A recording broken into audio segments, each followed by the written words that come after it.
Hi, this is Nathan from Morris Computers. Throughout the life of your computer, it will invariably accumulate excess data, fill up with junk, and slow down. Today I'm going to talk about cleaning up your hard drive and removing unnecessary files and applications. It is important to be mindful of how much storage space you have left in your hard drive, as filling up your hard drive to its maximum capacity can drastically slow down your computer and make it behave erratically. As a primer on storage space, in case it's unfamiliar to you, storage space on your hard drive is measured in multiples of bytes. 1 kilobyte, or 1,000 bytes, is the storage space used up by a few paragraphs of text. If you right-click a file and then select Properties, you can see the Microsoft Word document that I've written this script on is about 18 kilobytes in size. 1 megabyte is 1,000,000 bytes, or 1,000 kilobytes. An average MP3 music file might be between 3 and 5 megabytes in size. This song takes up 4.26 megabytes of space. A short 10-minute YouTube video might take up around 20 megabytes of space, while the Java runtime environment, which is a program used by certain other programs and websites, takes up 129 megabytes of space on your hard drive. A gigabyte is 1,000 megabytes, or 1,000,000 kilobytes. DVD quality movies tend to be 2 to 4 gigabytes in size, so that is 2 to 4,000 megabytes, while the computer game Battlefield 4 takes up 24.9 gigabytes. The final unit of storage that we currently deal with is a terabyte, and this is 1,000 gigabytes. With that in mind, let's see how much storage space you have available.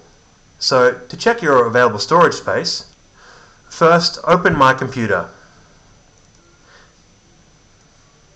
If you're having issues locating your My Computer, you can reference my previous tutorial number 4, Using Windows, where I look at different ways to locate it.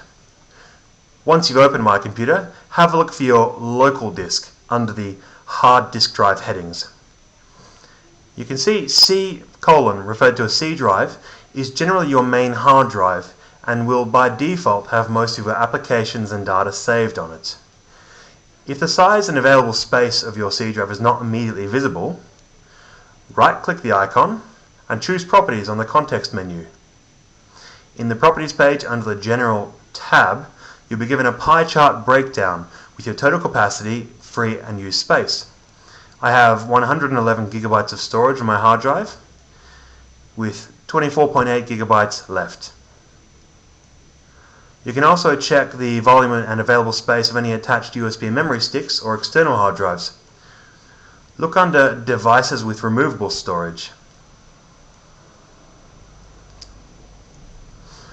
My USB stick has 214 megabytes remaining of its original 3.72 gigabytes. So, on to clearing up space. Generally, you don't save space by deleting things on your desktop. Most of the icons on your desktop are shortcuts to applications installed on your computer. Deleting the icon for an application, like Skype, will not remove the application. You will just delete a very small reference file for the application and save a very insignificant, maybe 2 to 4 kilobytes of storage space. A good practice, by the way, if your desktop is completely filled with icons, is to start organizing them and putting them into folders.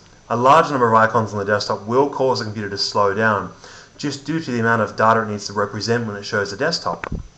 To do this, let's right-click in some empty space on the desktop, choose New, and then Folder. We'll type in the name of your new folder, so I'm going to make Photos, and then press Enter. You can now drag and drop some of your excess desktop files into your folder.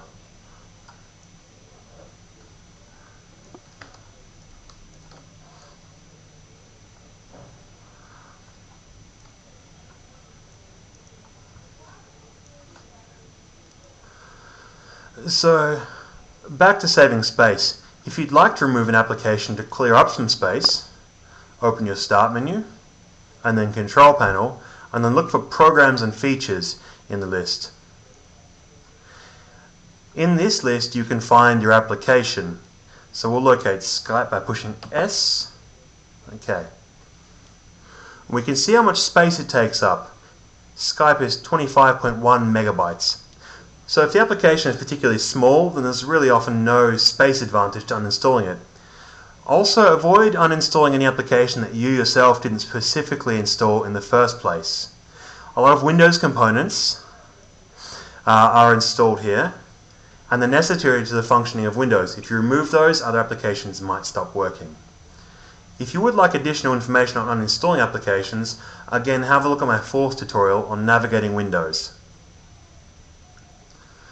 If you want to delete data files, like music and photos, to save space, you'll want to know how much space you'll be saving before you make a decision.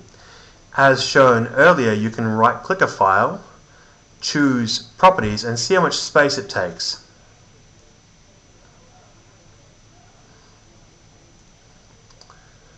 Alternatively, if your folders is viewed by details, you can see the size of the files down here. If you don't see this, then up here where the little down arrow is, you're likely viewing large icons, so just click the down arrow and change the details. To make it easier, now that you're in the details mode, click the size column header to organize everything in descending order of size. Here you can see the largest files from 800 megabytes down to several kilobytes, and you can prioritize your deletions to maximize your space savings. To put it back in alphabetical order, once you're done, just click the name header once or twice to reorder everything by alphabet. So look, that's it for the basics. Next tutorial I'll go through some more advanced methods of cleaning out your computer, including utilizing some of Windows' built-in tune-up utilities. If you have any questions, give us a call on 6467-7341 or check us out on our website www.morriscomputers.com.au. Thanks for watching.